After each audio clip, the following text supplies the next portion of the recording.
glide slope, glide slope, glide slope.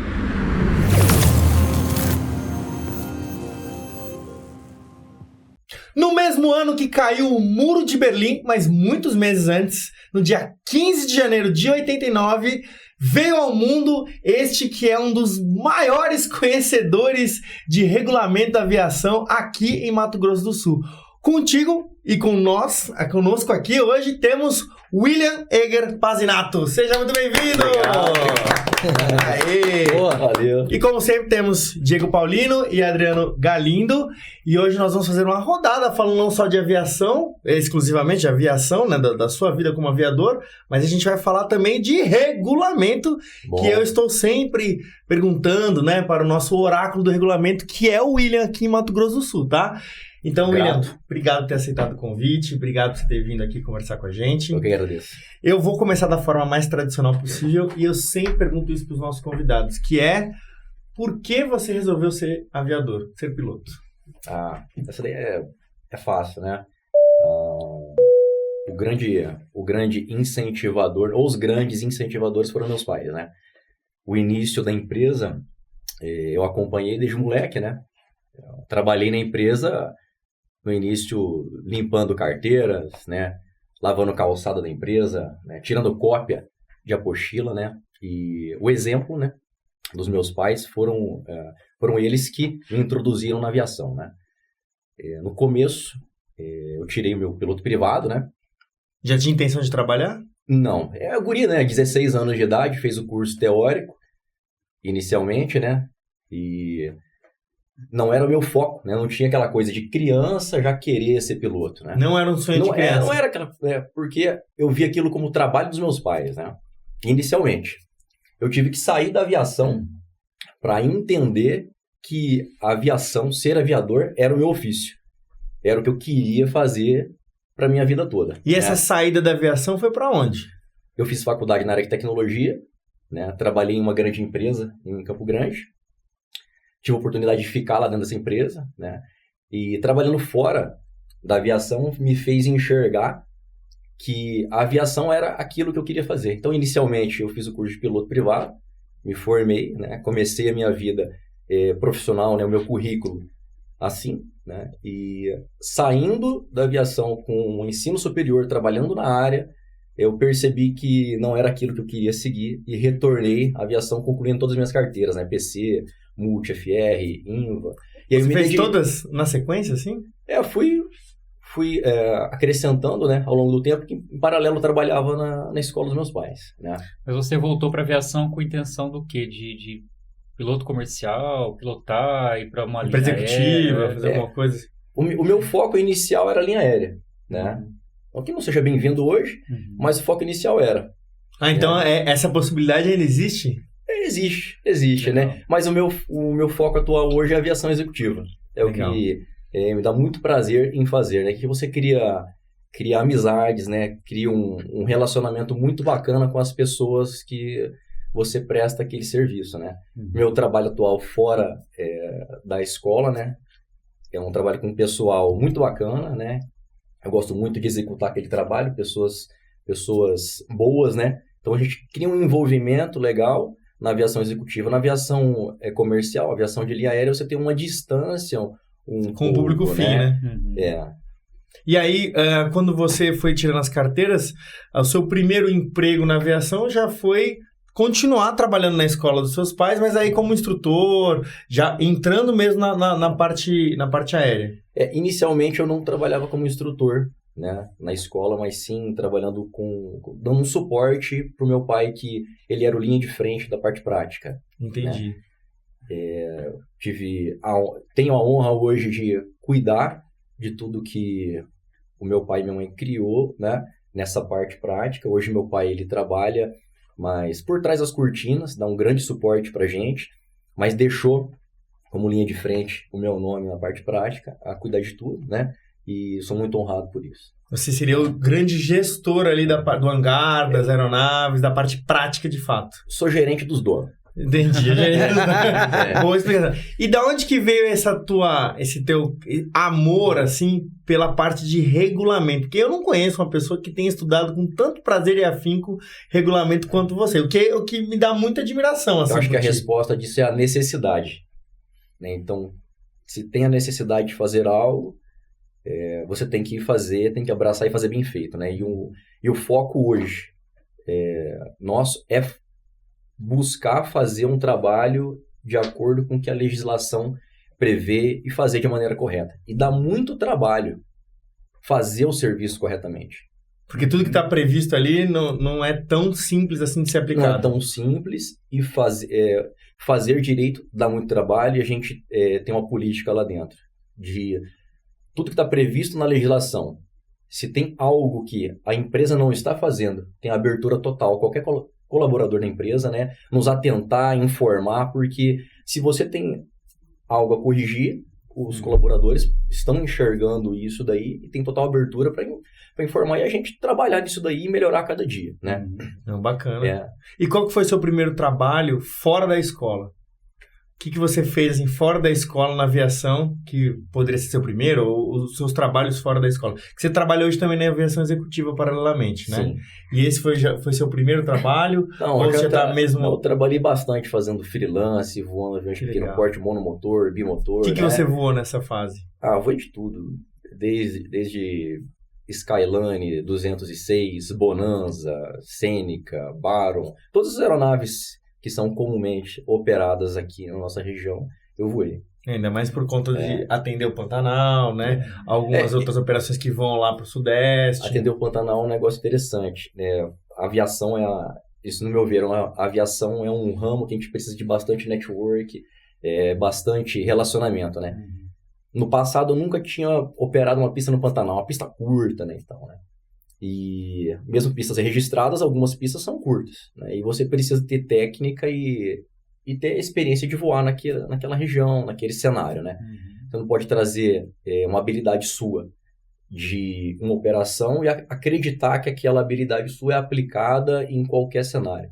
Então, eu tive o prazer de voar com um comandante antigo aí, que voava bastante Pantanal, solicitei para ele um apoio, e ele me ensinou a voar no Pantanal, as técnicas, as orientações, né? Você recebeu uns duplos assim para quais são as adversidades daquele cenário, né? E após isso daí, adquiri a habilidade, as informações que eu precisava, né? Para começar a operar. E foi assim, né? Acho que na vida do piloto ele vai adquirindo informações, habilidades, fazendo um network, fazendo um duplo comando e vai voando, né? Você tocou numa coisa muito legal que é o network. Como é que você vê que um piloto novo poderia começar a fazer o network? O que seria o indicado para começar a fazer essa rede de contatos tão necessária, especialmente na aviação executiva? Acho que o comportamental da pessoa, a proatividade, a simpatia, o bom relacionamento com pessoas é o que faz isso acontecer. Acaba acontecendo de forma natural para você? Acaba acontecendo de forma natural. Ninguém quer ter uma pessoa ruim ao lado. Aquele cara é bom, vamos incentivar ele. É isso que acontece na aviação, né? Então, se a pessoa tem essa característica, estuda, é dedicada, né? Que foi mais ou menos o que aconteceu contigo com esse outro piloto mais experiente que com você... certeza, eu estava ali para carregar mala, para preparar o avião, passar plano de voo, facilitar a vida dele, já que ele estava facilitando a minha. Né? E assim, no começo da aviação de todo mundo, essa proatividade, esse interesse, né? Você tem que oferecer parte sua, né? Você tem que se doar para a pessoa poder te ajudar, né? Demonstrar em outros serviços, não só o pilotar, né? Em outros serviços, aquilo que você está dizendo para ele que está com vontade de fazer. Ou seja, eu quero voar, mas eu estou disposto a fazer as outras coisas todas, né? Tem isso daí, e é necessário. Isso daí. Que bacana. E hoje você já está numa posição oposta. Hoje você ajuda os outros, né? Leva os outros para conhecer mais, aprender alguma coisa, né? Especialmente trabalhando na escola de aviação. O que a gente pode fazer, né? A gente oferece, é muito importante, né? Retribuir, né? Já teve situações, por exemplo, hoje eu sou examinador da escola, né? Teve situação do piloto, ele está desempregado, ele está sem condição de comprar o almoço dele, e a parte que eu podia fazer, eu fiz em relação ao exemplo, né? A taxa do examinador. Eu falei, você não precisa pagar, não. Quando você tiver empregado, você paga para mim. Pô, legal. Né? Bacana. Eu acredito em você, eu acredito que você vai estar empregado. Ainda mais que você acabou conhecendo todo mundo. Pode demorar 1 mês, 2, 6, na hora que você tiver. Né? Então, E se o cara tá ele desempregado. foi empregado depois? Pô, eu nunca tive Que nenhum legal. problema com o pagamento disso daí. Que bacana. E a gente sabe que não é fácil, né, William, manter as carteiras hoje, o cara desempregado, né, cara? Não é fácil. O custo é alto, custo é a alto. validade da habilitação tá chegando, É. fica na expectativa de conseguir né? E queira ou um não, trabalho, o cara tá precisando de um emprego, ele tem que estar pronto, ele tem que estar com a carteira válida, porque, ó, precisa, tem que rechecar, bicho, esse eu tenho que rechecar, Você não tá pronto. você não tá pronto. E se, muitas vezes- se você tem que rechecar, é porque você não tá com rotina de voo. É. Porque É. tem várias outras formas de você não precisar rechecar quando você tá com experiência recente. É. Ainda não existe essa possibilidade. Não existe mais. A experiência recente, ela existe na legislação para manter... A proficiência da pessoa. O piloto, ele consegue comprovar que ele mantém rotina de voos naquela habilitação, né, que ele está se propondo a voar. No caso, multimotor, ele tem que manter uma rotina. Monomotor, uma rotina. Voo noturno, Uma rotina. isso chama experiência recente. Que é aquele lance dos 90 dias, que tem os últimos 90 dias, 60 dias, que você tem que fazer É. uma certa quantidade de horas de voo, de pousos e etc, né? A experiência recente das classes mono e multimotor são de 90 dias, 3 pousos. Né? Da habilitação IFR são nos últimos 6 meses, 6 aproximações de instrumento. A do IFR tem uma facilidade que você pode executar isso daí no simulador de voo de uma escola. E isso conta. Conta, está previsto na legislação e você pode fazer.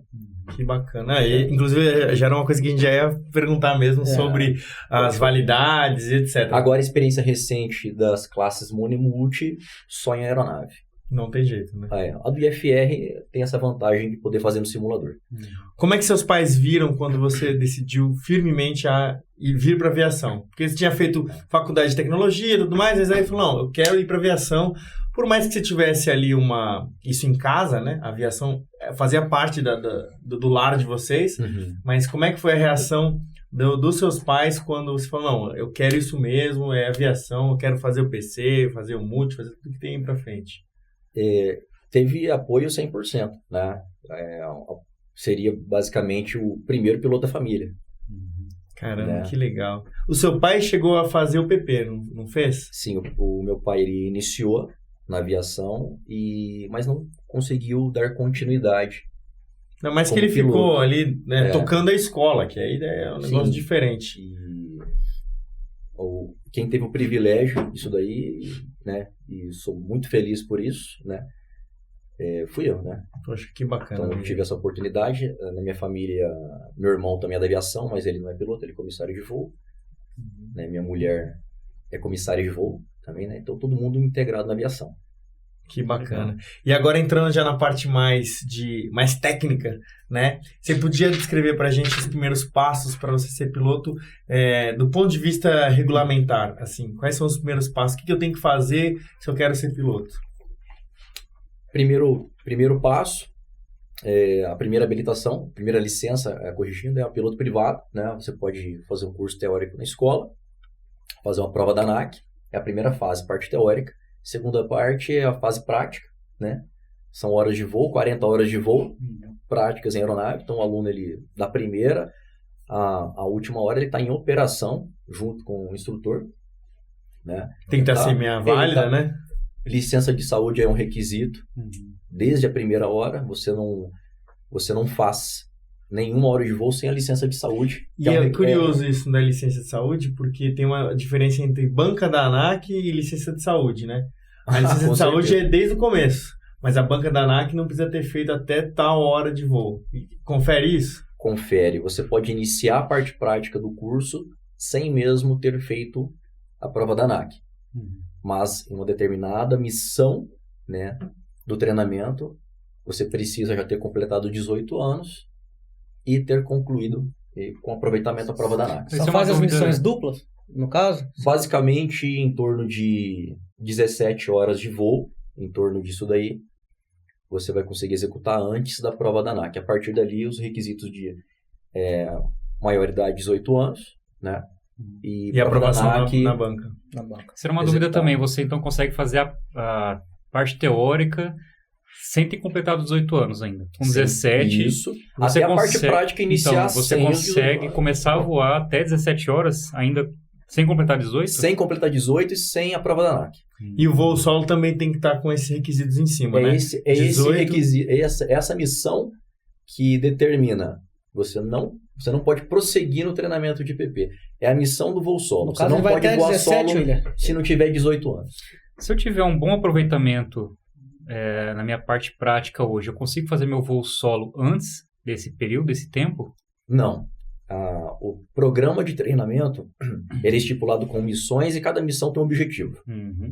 Então não é porque você adquiriu competências antes de outro candidato, de outro aluno, que o determinado aluno vai cumprir missões numa sequência e você que tem maior aproveitamento vai adiantar.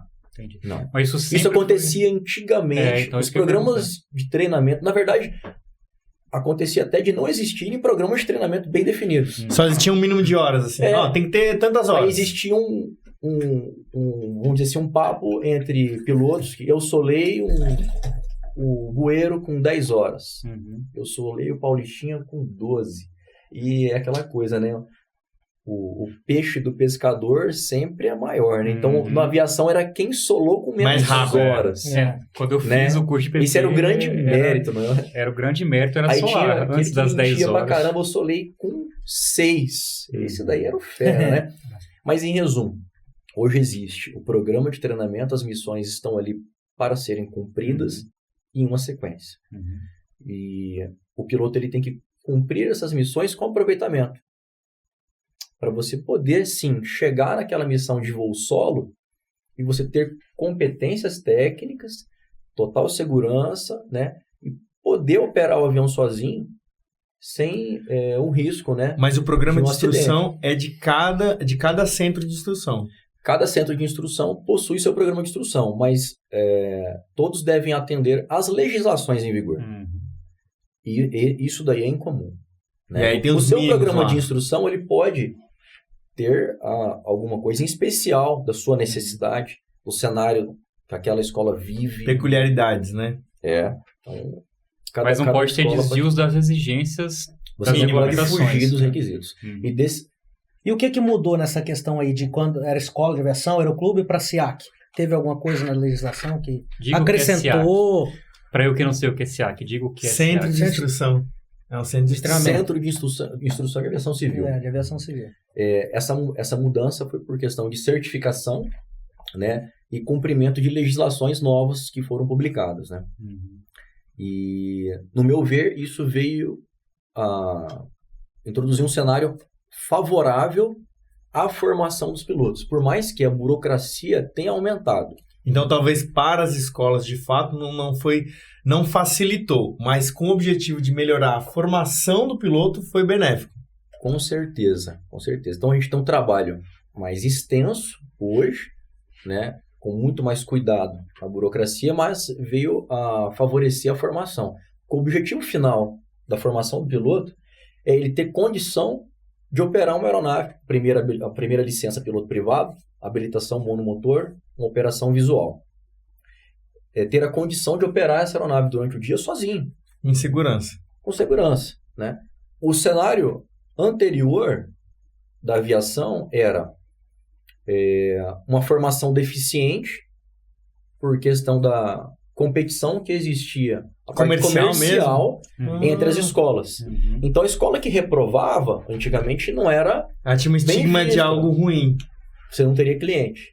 Mas com o emprego dessas legislações novas, todas as escolas precisam cumprir aqueles requisitos. Um dos requisitos são o cumprimento das horas solo do piloto. Então, o piloto ele precisa voar pelo menos 10 horas de voo solo durante Dentro a formação do programa. das 40 horas.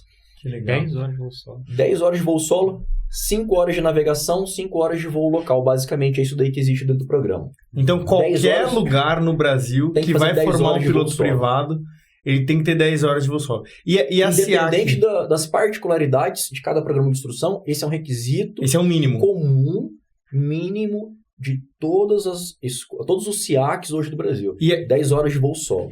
E a SIAC pode ter o seu programa de instrução, que vai ser aprovado pela ANAC, e nesse programa, esse mínimo de horas de 40 pode até aumentar. Pode. Desde que tenham as 10 horas lá. Isso Sim. A regra é clara, assim, para todo A lugar regra no é clara. Brasil você tem que fazer essas 10 horas de 10 voo solo. horas de voo solo. Isso é uma exigência, né? Então, se você está cumprindo esse requisito, se aquele SIAC ele cumpre esse requisito, significa que a formação foi bem feita. Ninguém vai soltar um aluno. O SIAC que está fazendo isso daí. Uhum. A escola que está cumprindo com a regra. Uhum. Não vai soltar o aluno solo se ela não confia naquele aluno. Então, automaticamente, com o emprego dessa legislação e da fiscalização intensiva, vão conseguir separar quais são as escolas que estão cumprindo com a legislação e as escolas que não estão cumprindo. As que não estão cumprindo serão suspensas. E já existem SIACs suspensos. Já existem casos de pilotos que se formaram em locais que não estão cumprindo com esse requisito e perdendo suas licenças, mesmo depois de processos concluídos e o piloto já voando. Porque foram observadas irregularidades na formação dele. Não, e com certeza, se a pessoa tem que sair solo, né? A SIAC em questão, ou a escola, o aeroclube, como antigamente a gente chamava, ela tem que passar pelos mínimos próprios, ou seja, a própria escola tem os seus mínimos ali para passar aquele aluno e torná-lo um piloto solo.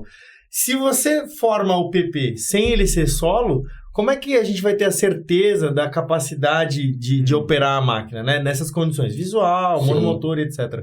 Né? Então, a exigência, então, ela foi benéfica no sentido de todo lugar no Brasil vai ter que dar essas 10, vai ter que realmente fazer com que o aluno saia 10 horas solo, e aí com essas 10 horas solo eu garanto que essa pessoa é capaz de operar a máquina. Ao longo dessas missões antes do voo solo, né, essas missões que antecedem o voo solo, o piloto está sendo avaliado, ele está sendo instruído, e se alguma coisa ali ele não está conseguindo fazer, ele tem que treinar aquilo novamente para adquirir aquela habilidade, porque naquela missão que é a do voo solo, ele tem que estar competente para operar esse avião, decolar essa aeronave com segurança e estar sozinho. Né? Principalmente nesse espaço aéreo que a gente vive hoje. Está dentro da terminal, tem aviação executiva, aviação de linha aérea, aviação militar. A gente conduz esse aluno de uma maneira a ele entender todas as situações que estão ocorrendo ao seu redor e que podem acontecer com ele. É um ecossistema novo para ele, é uma coisa totalmente nova e ele tem que ser inserido de forma educativa, né? Para que ele possa entender e assimilar as coisas que estão acontecendo em volta. E como que ele vai conduzir uma situação adversa, se ele não for instruído? Como que ele vai conduzir uma situação normal, se ele não foi bem ensinado? Não, faz todo sentido. Né? Então ele tem que ter sido bem ensinado e a gente cria uma consciência no próprio aluno daquilo que ele vai executar no futuro durante as missões até aquele momento chegar. Então, isso acabou tornando aquilo que você havia comentado que no passado acontecia, tornando a reprovação algo mais normal, mais corriqueiro. Porque a escola tem que se certificar de que aquele aluno ele é capaz de operar a máquina sozinho. Isso mesmo, mas o objetivo sempre é a condução da instrução de uma maneira a evitar reprovações. Claro. A reprovação não é tratada como algo... incentivado, algo de forma alguma. A reprovação, se ela veio em um momento, mas ela veio naquele momento a fim de o aluno entender o que aconteceu, ele sanar aquele problema e evitar ao máximo dele ter uma nova reprovação. Não é o objetivo e não será o objetivo da escola reprovar o aluno. Mas se houve a reprovação, é com total necessidade e também com consciência que, se houve a reprovação, precisava fazer uma correção para ele continuar aquele programa de treinamento e chegar na fase de voo solo, ele ter competência de fazer com segurança. Exatamente. Eu digo isso ainda mais porque você havia afirmado que antes era até uma imagem ruim para a escola saber que ela, uma vez ou outra, acabou reprovando alguém. Sim. E aí você perdia cliente. Né? Hoje em dia não tem mais isso porque com a exigência do voo solo, vez ou outra a escola vai se deparar com um aluno que vai reprovar. E isso não é mais uma estigma, alguma coisa negativa para a escola. E o aluno que entende isso, ele está num local que está aplicando a regra, ele vai concluir o treinamento dele de forma segura e cumprindo a legislação em vigor. O aluno que estiver buscando um local que não reprova, a ANAC tem ferramentas, e hoje com a tecnologia isso é muito rápido e fácil, ferramentas de observar. Aí, por que aquele determinado SIAC, escola, cumpre o programa de treinamento com 40, todos os alunos estão terminando com 40, 41, mas ninguém reprova aí, tá todo mundo indo bem pra caramba. Já passa por uma auditoria. E a ANAC checa isso mesmo. Opa, a primeira inconsistência que eles encontram, eles vão buscando outras, vão se aprofundando, aí acontece aquela situação de o profissional tá trabalhando, ele ter sua carteira suspensa. Existe algum tipo, William, de monitoramento? Por exemplo, o cara vai fazer seu voo solo, sua missão solo. Ter que, sei lá, essa missão solo tem que ser filmada, por exemplo, como prova. Isso é um negócio interessante. Em legislação atual, a ANAC estabeleceu o seguinte, que o voo solo deve ser filmado. Filmado? Caramba! Existe a possibilidade também de o instrutor e o aluno assinarem um documento de responsabilidade. Esse documento prevê até cassação da licença do instrutor e daquele aluno, que está em formação, que depois ele vai terminar o curso dele e também vai receber uma licença, se eles estiverem assinando algo que eles não fizeram. Então, por exemplo, se o instrutor e o aluno assinarem lá que o instrutor liberou o aluno solo e o aluno voou solo, e ele de fato não tiver feito isso vai ser uma pedra no sapato na carreira deles lá na frente. Se tiver algum fiscal naquele aeroporto que filmou aquela operação, ele colocou a data, a fiscalização da ANAC pode acontecer de maneira de uma rampa da ANAC, né? A ANAC pode fazer uma rampa. A rampa, quando o piloto ele está pronto para aquela aeronave, ele se candidatou àquele voo, ele pode receber essa visita da ANAC, uma rampa, uma fiscalização ali, né? Naquele momento que você se candidatou ao voo ou na sua chegada do voo. Você pode receber essa fiscalização.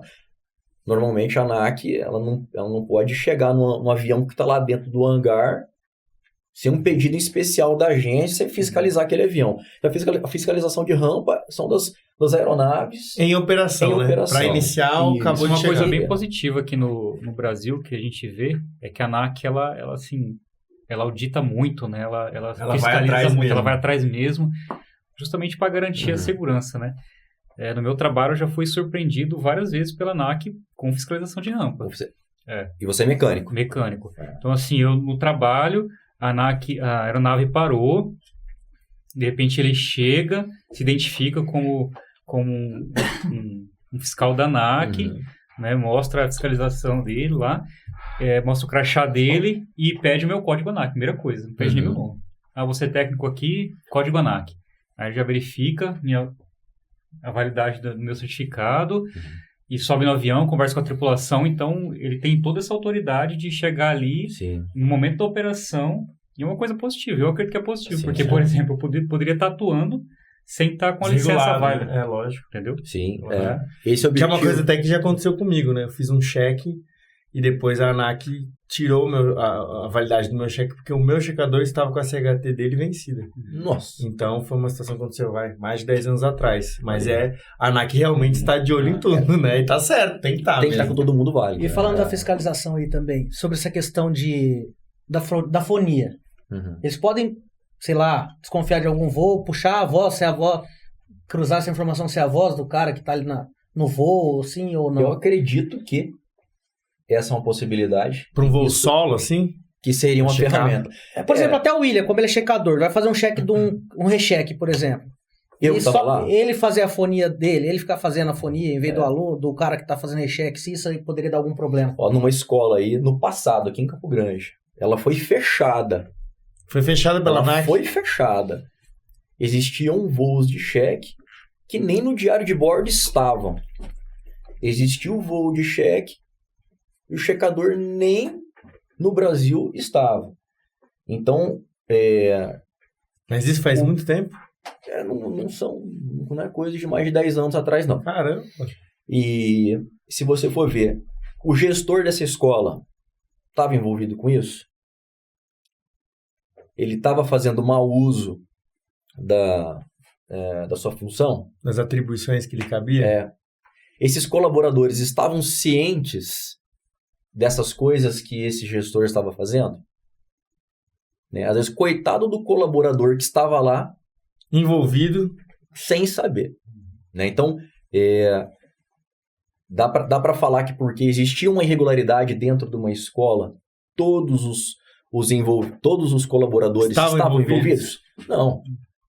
E muitos alunos foram lesados. Alunos foram lesados, instrutores foram lesados. E não foram ressarcidos. Não foram ressarcidos. E essa dessa escola que foi fechada. Essa escola foi fechada. A ANAC chegou lá e falou, fechou. Da ANAC. Auditaram. Então, assim, mostra como, né, o processo de fiscalização pode chegar... E hoje em dia você acha que ainda existe muita escola que acaba desviando sem saber ou desviando com saber, assim? Infelizmente, sim. E...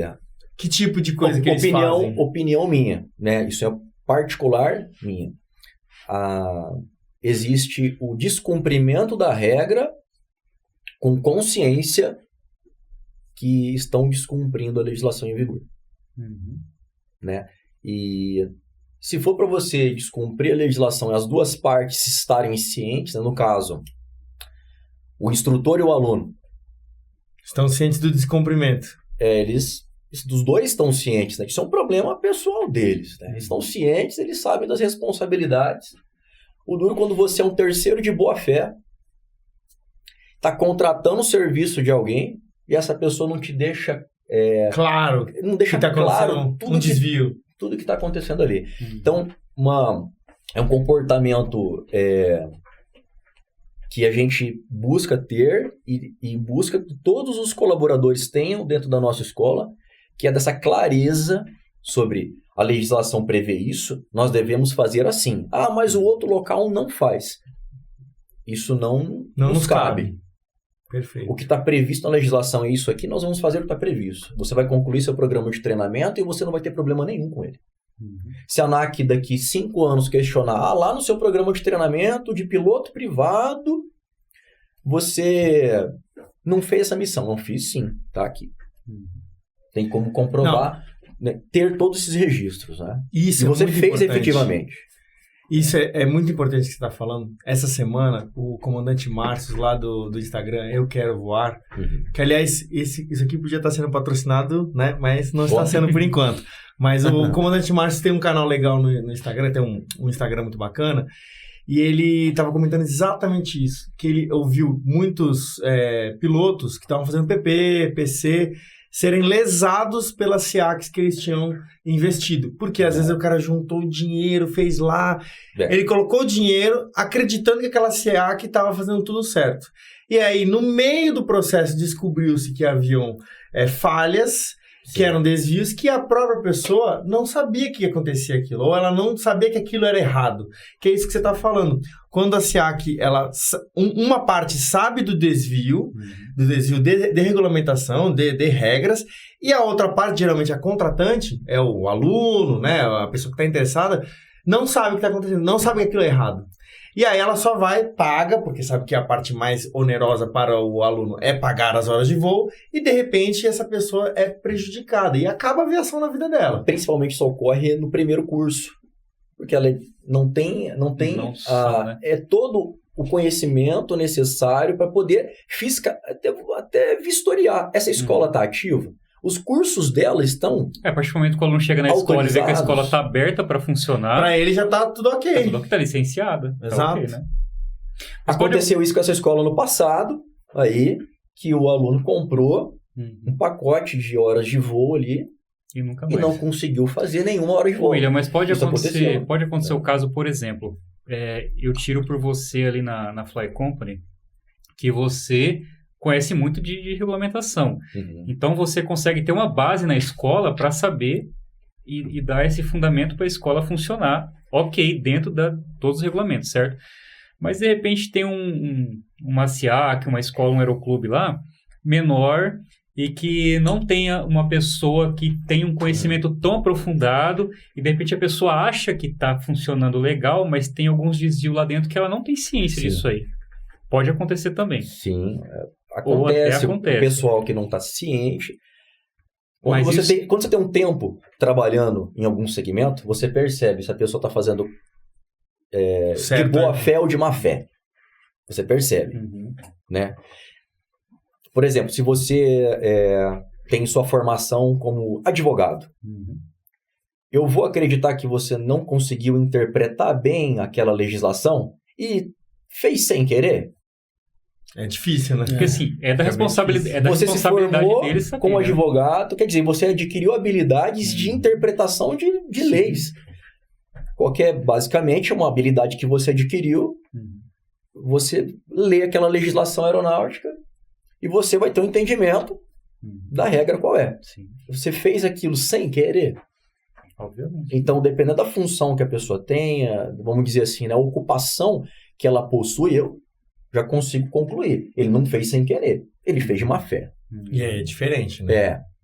E você com essa visão, né, de regulamento e de muitos anos trabalhando em escola de aviação, hoje SEAC, né? Quais são as maiores atrocidades, assim, de quebra de regulamento, ou de desvio de regulamento que você tem visto? A mais grave é o lançamento de hora de voo indevida, né? Aquele que você não voou e lançou... Voar na BIC, né? Bravo India Charlie. Bravo India Charlie. Bravo India Charlie. Voar. Pera aí, vamos atualizar. Papa Serra, né, cara? Bravo India Charlie. Pegou a Voa caneta na BIC, né? Antigamente isso acontecia muito, hoje com plano de voo online. Se alguém passar o plano de voo no meu código, eu fico sabendo na hora, porque eu vou abrir o aplicativo e vou ver. Sim. Eu nunca voei esse avião. Né? Eu O não alinhamento fui- para conferência de hora de voo é a CIV digital mais o diário de bordo. Diário de bordo, CIV digital e uma fiscalização que você mesmo pode fazer se alguém passou o plano de voo com seu código ANAC, é o aplicativo da FPL. Chega na hora. Então essa é a primeira atrocidade de desvio de regulamento. Essa é a mais grave, a falsidade ideológica, né? Isso daí, né? Existe até uma mensagem, né? Quando você vai lançar a sua hora de voo na CIV digital, Você está ciente das responsabilidades ali. Mas hoje a tecnologia tem ajudado, né? Com certeza. É. Porque eu me lembro que antigamente você passava o plano de voo por telefone. Ligava lá fio. na... Não, Tinha uma outra época que coisa. você tinha que apresentar ele Em voo. no papel Em e voo, lá é. apresentar o plano de voo. Não, eu lembro que lá da escolinha, lá do aeroporto, no meio do mato lá, ligava lá na sala IS no aeroporto e passava o plano de voo. Às vezes o cara nem ouvia, tinha que tentar pegar sinal de celular É. num lugar. Na Fábio tinha que Então sair correndo eu- até a sala yes. Então eu poderia Passar ser o plano qualquer de um. voo, é. Eu poderia ser qualquer um. E aí você vê que é um negócio meio foda, né? Porque você consegue perceber quando o cara tem 500 horas voadas e tem, sei lá, voou 100 horas e canetou 400. Você consegue perceber. Isso já aconteceu contigo de você voar com alguém e falar, nossa, não é possível que essa pessoa tenha X número de horas de voo? Assim, Direto. só de voar, assim. Pergunta pra ele quantas vezes ele quer saber. É porque você Acontece.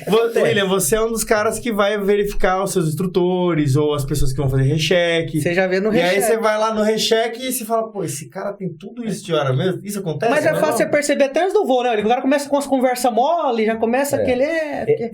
Existe a situação, sim, né?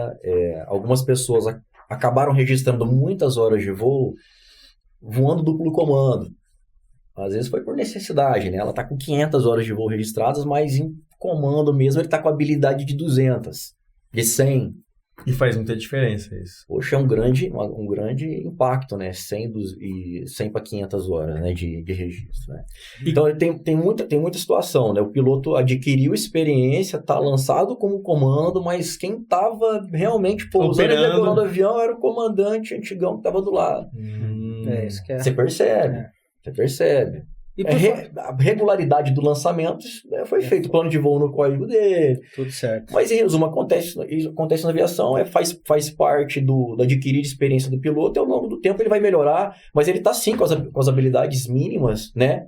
Mas às vezes não correspondente com aquele total, né? Mas E o desviante do regulamento lá na frente vai acabar colhendo frutos bem ruins. Agora, o que mais preocupa é o piloto sem proficiência, os requisitos mínimos. Durante um voo de cheque, um voo de exame, é verificado se ele possui os requisitos mínimos de operação. Isso sim é o grande impacto, né? Todos aqueles elementos de competência que estão dentro de uma ficha de voo de cheque, eles são para verificar. Esse candidato ele possui as qualidades técnicas para operar aquela habilitação que ele está sendo avaliado com segurança? Esse é um, né? é um item mais importante. O candidato ele não entra num voo de recheque ou cheque para ser avaliado com um piloto de 1.000 horas, ou 10.000 horas, ou 20.000 horas. Você vê se ele é capaz de operar aquilo com Executar segurança. aqueles elementos de competência ali que estão lá dentro com um nível de segurança mínimo, né? Aceitável de acordo com o que o regulamento prevê. É isso aí. E a gente falando dessa questão já de lançamento, de... Como que tá essa questão do lançamento, William, pro cara que voa, por exemplo, voa em 2 pilotos na aeronave single pilot. Os dois lançam, como que é? Um lança em piloto em comando, o outro lança como na CIV? Por exemplo, quando o Diego me leva pra voar, obrigado, Diego. Essa é uma coisa... esse é um negócio que tem bastante dúvida aí na galera. Eu tenho. É pra mim isso daí. Obrigado, Diego, ele sabe disso. Lançamento normal, piloto em comando, ele registra integralmente a hora de voo ali para ele, né? Então, é o piloto em comando, um lançamento simples, né? Eu voei aquela aeronave, era o piloto em comando. A aeronave single pilot, aeronave que a exigência é de um piloto só para operar. A aeronave dual pilot precisa de 2 pilotos.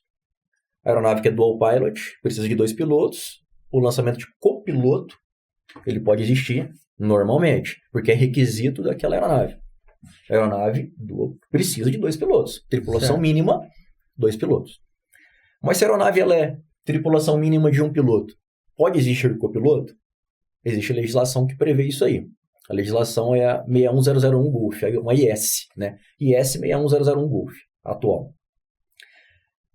Nessa legislação, você consegue ver que a aeronave single pilot, que é uma aeronave com piloto, são Bonanza, pode existir um copiloto single pilot.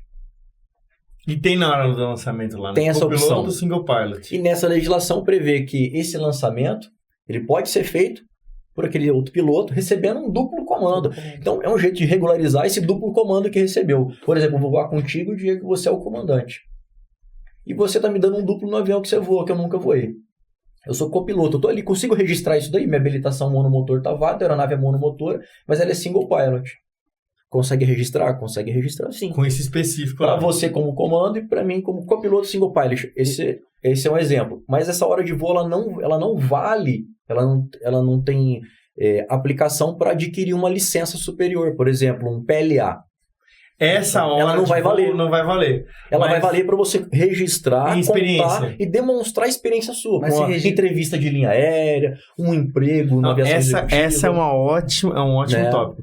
Então, quer dizer que para uma seleção que pede lá o mínimo de horas, né, vai valer. o cara vai para as grandes. Justificar. Então, eu voando, o Diego me levando, me dando um duplo lá no Bonanza, uma aeronave assim que é single pilot. Ele me dando um duplo, essa hora de voo vai contar para mim também, para título de experiência. Opa. E os dois tem que estar no diário de bordo. Os dois no diário de bordo, tripulação. Do mesmo jeito que você lançou... E não isso precisa no diário de no bordo, plano, William. No plano, só se a operação é requisito para aquela operação. Vou te dar um exemplo. Congonhas. Congonhas é um requisito para a operação lá. 2 pilotos, PCs ou um PLA. 2 PCs ou um PLA Tá. de tripulação. Mesmo que a aeronave for single pilot.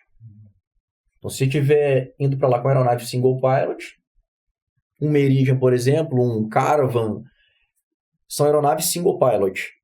Mas para operar lá, se você for PC, você vai ter que chamar mais um integrante aí, PC pelo menos. Viu, Diego? Você pode me chamar pra gente pra Congonhas. Deixar. Vamos de Skyline lá. Vamos de Skyline em Congonhas. Apesar que agora estão querendo limitar, né, os voos executivos pra Congonhas. Eu vi um burburinho aí falando... Na verdade, a AFA tava forte pra nisso aí. auxiliar só, né? Na principal, que eles estão querendo proibir, né? Na principal? É que eu vi isso aí por causa de um incidente que aconteceu agora. Veio acontecendo alguns incidentes, né? Sim. Recentemente. E geralmente com a aviação executiva. E, William, só que nessa questão do lançamento, os dois lançam mesmo total de horas? Por exemplo, a gente voa... Mesma coisa. O que está no diário de bordo é o que deve ser lançado na CIV Digital. Não existe você lançar 2 horas no diário de bordo e lançar um valor diferente na CIV Online. É o mesmo valor de tempo total, tempo IFR, noturno, navegação. Então você tem que ter o mesmo número ali. O órgão fiscalizador pode olhar esse diário de bordo e falar, por que está diferente aqui? Não pode ter diferença. Então, o copiloto single pilot ele é um jeito de você regularizar esse voo duplo comando que você recebeu. E se um dos... se o comandante... Desculpa, para completar. Claro. Congonhas, quando você entra como copiloto na sua CIV, é por requisito.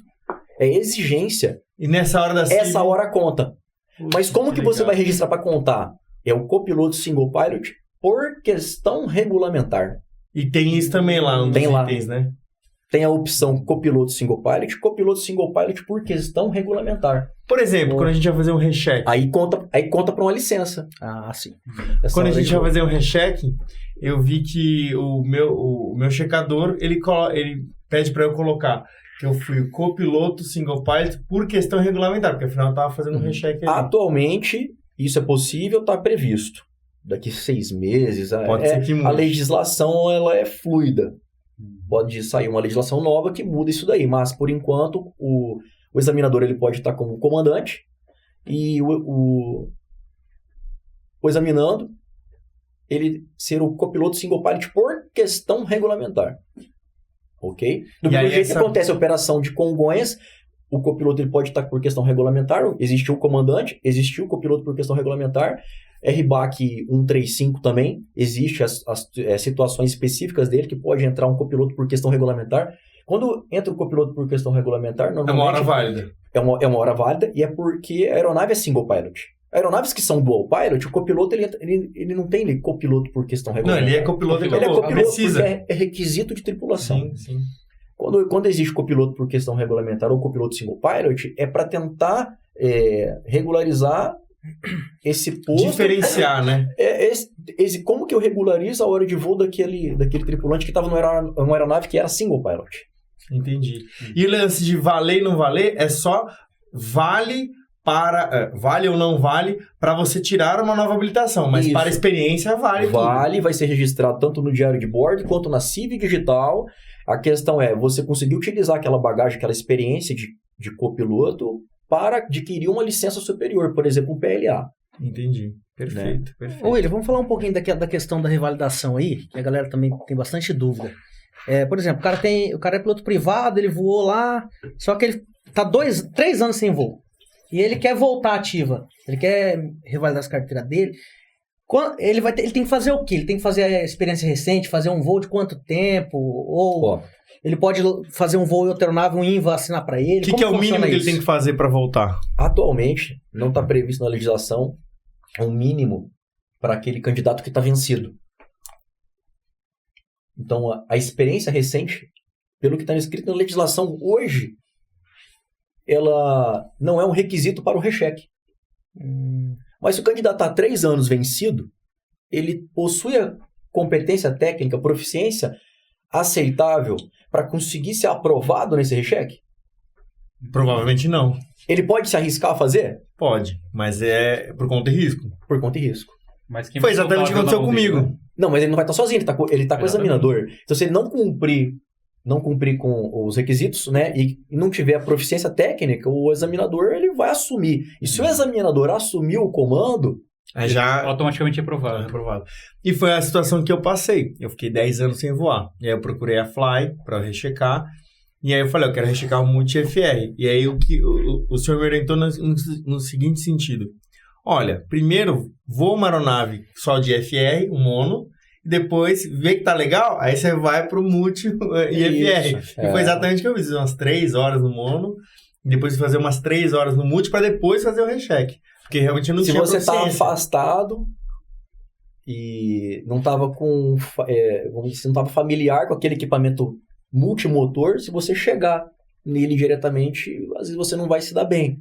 Então, esse nível de afastamento que você tá, o ideal seria adquirir as competências para você fazer. Eu achei bacana porque a escola orientou de forma a me ajudar.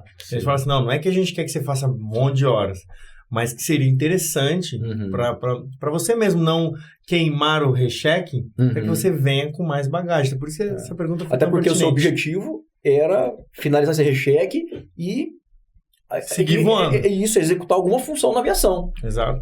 Né? Você não queria sair do recheque sem competência. Você queria um entrosamento na aviação e você tinha que estar com competência. Esse era o seu objetivo, né? Exato, e continua sendo.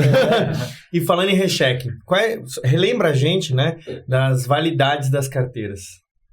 Como é que funciona hoje as validades das carteiras? Multi, As habilitações IFR. classe, mono e multi possuem validade de 2 anos. A de operação IFR 1 ano só, né? A licença de saúde vai variar aí de idade, tipo de licença, né? No geral, mesmo você tendo, o exemplo, né, 20 anos de idade, a primeira classe é todo ano que precisa ser revalidada a licença de saúde, né? Então, no geral, você tem habilitações aí que vencem a cada 2 anos e habilitações a cada 1 ano. O instrutor de voo a cada 1 ano, o IFR a cada 1 ano. O cara que ele vai rechecar o IFR dele, William, ele tem que, nos últimos 6 meses, ele tem que voar, tem que fazer 6 aproximações no mínimo, certo? Sim, a experiência recente. E se ele não tiver isso aí, ele vai pro simulador? O que acontece hoje em dia? Ainda não existe a ferramenta que bloqueia o piloto que está sem experiência recente lançada na Civil Digital. Isso não tem. Então, o piloto está sem experiência recente de noturno, sem experiência recente de IFR, ele continua passando o plano de voo dele normalmente, fazendo voo. Né? Mas a legislação está ali. Né? E é algo que o piloto ele precisa conhecer. Porque se ele então, tem por mais que não haja um sistema que impeça ele de fazer, mas ele sabe que a regra está lá. Tá lá. E é previsto que o piloto ele conheça isso daí. Se ele tem aquela licença, piloto privado, piloto comercial, piloto de linha aérea, ele tem que conhecer a legislação em vigor. E lá está escrito que a experiência recente é um requisito, é exigência, né, para você manter o seu voo como comandante. Aquele cara que checa IFR, um mono IFR, por exemplo, ele pode voar IFR no multi?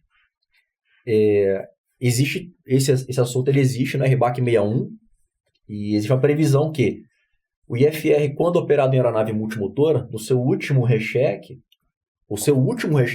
deve ser feito em uma aeronave multimotora. Se você fizer no monomotor, vai funcionar normalmente, a habilitação vai ser renovada. Você vai ver lá o IFR renovado. Você fez no mono, mas está voando no multi. Vai estar descumprindo uma legislação em vigor. Então, fez o último recheque multi-IFR, o próximo recheque vai ser multi-IFR. Se você está voando um multimotor, você precisa continuar rechecando o seu IFR em um multimotor para não descumprir a legislação da parte de renovação do IFR está prevista no RBAC 61. Entendi, porque o IFR vai vencer em 12 meses e o multi vai vencer só em 24. Então, mesmo assim, ele vai lá e vai rechecar no multi em um multimotor. Agora, se você não está operando um multimotor, você vai passar esse ano todo operando um monomotor, você pode sim fazer o seu recheque do IFR em um mono, que não vai te prejudicar em nada. E se aparecer uma situação que você vai poder voar um multi... Aí, nesse momento, você vai descumprir a legislação em vigor. Nesse momento. Perfeito. O plano de voo, você vai ter o plano de voo funcionando normalmente, não vai impedir você de voar, mas a legislação está lá e é necessário que o piloto entenda isso daí, que existe ela publicada e que ele está descumprindo. Entendi, perfeito. E agora, para a gente começar aí para a parte final, o que você diria para alguém que está com vontade de ir para a aviação, que está com vontade de começar essa carreira linda e maravilhosa de piloto? Né? O que você poderia dizer para incentivar, orientar essa pessoa que está para começar? Que é algo que você deve falar quase todos os dias lá na Fly, né? O que você poderia dar de sugestão, dica, orientação para quem quer começar? Que no início todo, na minha opinião, né, que o interessante é o entrosamento. Você ir para o aeroporto, acompanhar as instruções, né, se relacionar com o pessoal da aviação, que assim você vai conhecer e ver se aquilo ali desperta em você o interesse real, porque o interesse da pessoa tem que nascer dentro dela, aquela vontade, porque se você tem vontade de fazer algo, você vai fazer bem feito, você vai se dedicar, você vai se empenhar. E a aviação exige isso, exige empenho e dedicação, né? Senão você não passa os degraus. Às vezes você conquista um espaço, mas estagna ali. Porque você não era tudo aquilo que você queria, mas se é aquilo que você quer, você vai se dedicar, você vai se empenhar, você vai batalhar e você vai conquistar, né? Com certeza, os resultados positivos, o sucesso, ele virá, né? Algumas pessoas têm mais dificuldade no começo, tem comandante da linha aérea hoje, que foi o nosso aluno, desde o piloto privado, que fazia o curso, vendeu a moto para pagar. As horas de voo. O cara de bicicleta. Isso aí, conhecido do Diego. Aí... Quer dizer, quem não é conhecido do Diego, né? E é uma história, é legal de você ver isso daí, né? O cara se dedicou, batalhou. Ele se entregou pro processo. O processo dele foi mais difícil, né? Mas hoje ele colheu tudo que ele plantou. Né? Então, a aviação precisa disso aí. Aquela vontade é aquilo que você quer e para você descobrir isso, você tem que ter esse entrosamento. Então, eu acho que inicialmente essa chegada nesse meio, tem que chegar, conhecer todo mundo, acompanhar. Viver o ecossistema da aviação. Você pode pegar uma garrafa de tereré e ir lá na escola, é portão aberto. Lá. Você pode ir lá para acompanhar as instruções, bater um papo com o pessoal, ver o dia a dia. Isso no hangar. Isso no hangar. Normal, porque como você não tem habilitação ainda, não tem licença, você não conhece, às vezes, os comandantes. Né? Não conhece os comandantes. Mas você pode ir à escola e acompanhar isso lá. Né? Para o pessoal que está de fora, assim, que tem interesse de... alguma dúvida, alguma coisa, tem algum contato que você queira deixar, possa te procurar? Ou procura direto a escola, ou pode procurar você na parte prática? Pode procurar diretamente a Fly, ou pode colocar meu número de telefone aí, então contato vai pessoal. Embaixo, vai estar embaixo na descrição do vídeo. Isso aí. Mandar um WhatsApp para mim. Que legal. Tô aí para atender todo mundo. Sanar dúvidas de como ser piloto, ou para os pilotos sanar dúvidas de regulamento, que a gente aqui mesmo sempre tem coisas para perguntar, né? Sempre tem coisas para tirar dúvida, coisa que pode, que não pode. Sim. E eu até te agradeço, porque eu já fazia essas entrevistas sem querer contigo. Toda vez que eu entrava na tua sala, eu fazia umas 10 perguntas sobre regulamento, porque, assim, eu fiquei muito tempo fora. Então, quando eu voltei, eu realmente não lembrava de muita coisa, né? E muita coisa mudou nesses 10 anos. Então... Muda todo ano, tem uma legislação nova, tem uma modificação, tem uma emenda que sai de uma legislação publicada. Né? E antes da gente finalizar, William, eu até esqueci de fazer essa pergunta antes, e tirar uma dúvida de muitos pilotos que você já deve ter ouvido. A questão do cara que opera em pista lá, que não é registrado, mas eu lanço grupo de Zulu, pro asa fixa. Pro asa fixa, né? Se você não tá numa operação agrícola, não tá voando helicóptero, e você não tem uma autorização para executar uma operação naquele determinado local, você não pode passar grupo de Zulu. Senão seria fácil, lá no plano de voo, né? Seria fácil. Eu abro aqui uma estrada aqui, falo que aquilo é pista e lanço o grupo de Zulu. Para que eu vou registrar uma pista? Não vai gastar com isso, né? Vai só fazer uma estrada lá É proibido, não existe operação de asa fixa sem autorização com o grupo de Zulu. Então ninguém pode fazer um plano com Zulu, se não tiver algo registrado que é autorizado fazer aquilo. Não existe você pegar o Bonanza, eu pegar um avião da escola e executar um voo com um grupo de Zulu, assim, a meu critério. Não, definir aquela estrada ali, vai virar uma pista, vou lançar grupo de Zulu e vou operar. Senão não teria... Qual a finalidade de você abrir registrar uma pista? Homologar ou registrar uma pista? E é algo oneroso, né? Pagar engenheiro, máquina... Porque tem tudo, as dimensões, cerca, tem todo um padrão a ser seguido, né, cara? Isso. Então, você que tem uma pista registrada hoje, você precisa manter o registro dessa pista. Teve gente que teve que regularizar. A pista estava ativa, estava registrada e teve que regularizar por questões de legislações novas, exigências novas, cerca, área de escape e tudo. Acho que até a biruta tem que estar a 80 metros da pista. Coisa assim, existem regras.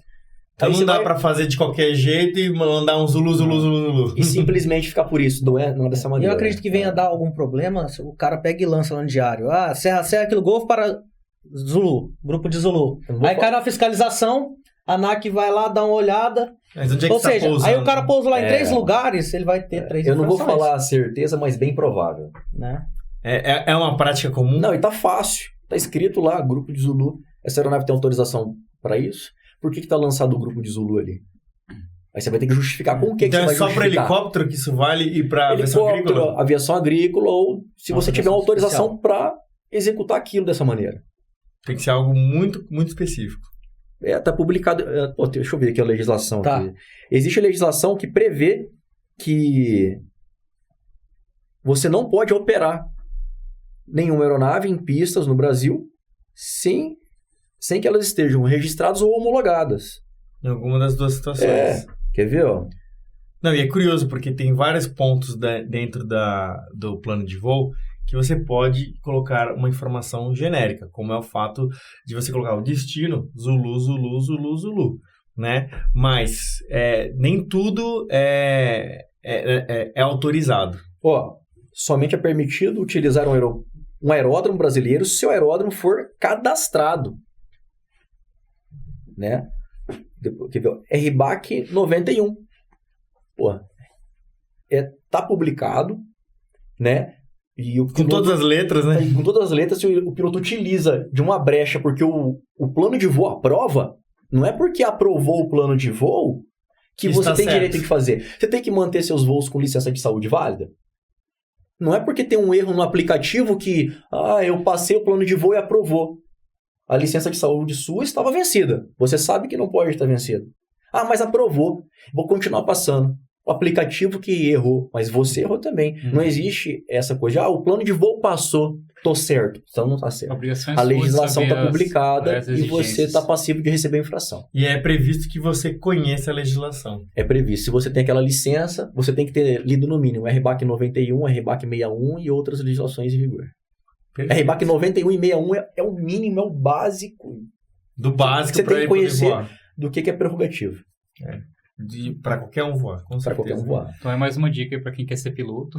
Leia RBAC 61 e 91. É isso aí, é sério isso. Já começa lendo antes de qualquer coisa. É isso aí. E é de graça na internet, pô. É só você buscar lá no NAC. Se você conhece os pilotos em formação, se você conhece o que está publicado na legislação, ninguém te engana. É verdade. Ninguém vai te vender um sonho diferente do que é. Exatamente. Como que vai passar a perna numa pessoa que conhece o que está previsto? É igual o código do consumidor, pô. Como que, né? Verdade. Então, William, como é bom poder ter essa entrevista com o oráculo dos regulamentos aqui em Mato Grosso do Sul. Olha, é uma honra pra gente ter recebido você aqui. Pra gente, eu e o Diego especialmente, que trabalhamos com você, é uma honra poder trabalhar contigo. Opa. A gente realmente usa do oráculo, né? A gente vai e pergunta coisa. E o Diego, com muita experiência ainda assim, tem uma outra coisa. Vamos perguntar, vamos ver o que o William pensa, né? Esses dias um comandante até falou assim pra mim. Olha, e era sobre o lançamento de single pilot, né? Pode lançar sim, não tem problema. Eu tinha voado com ele, aí ele falou assim, mas você checou com o William? Aí eu falei, caramba, é sério isso? Checa com o William. O William, ele sabe de regulamento mais que todos nós juntos. E é muito prestigioso ouvir isso. E é uma honra pra gente ter você como nosso colega aqui, né? E pro Debrief 67 é uma honra ter você aqui com a gente. Muito obrigado, William. Eu que agradeço. Então, gente, com esse fim de entrevista aqui, de bate-papo legal sobre regulamentação, sobre aviação em geral, eu quero convidar você a curtir, compartilhar, comentar e tocar o sininho. Eu falei certo, finalmente a Bia não vai me dar um tiro hoje. Então, não se esqueça aí de colocar aqui embaixo o que você pensa, o que você acha, o que você gostou, o que você não gostou. E se tiver mais dúvidas, coloca aqui embaixo. A gente pega as dúvidas e depois manda pro William. E numa próxima vez a gente vai e coloca no Instagram, talvez, ou no outro vídeo. Chama ele aqui de novo, né? Chama ele aqui de novo. A gente pode fazer a rodada de dúvidas. Sim, ia ser muito legal, né? Adriano, você tá inspirado hoje. Gostei, hein, cara? Então, não esqueça aí de colocar suas dúvidas, seus comentários, tá bom? E não esqueça também de seguir a gente lá no Instagram, Debriefing 67. Com isso, ficamos por aqui e a gente se vê na próxima. Até mais! Até mais!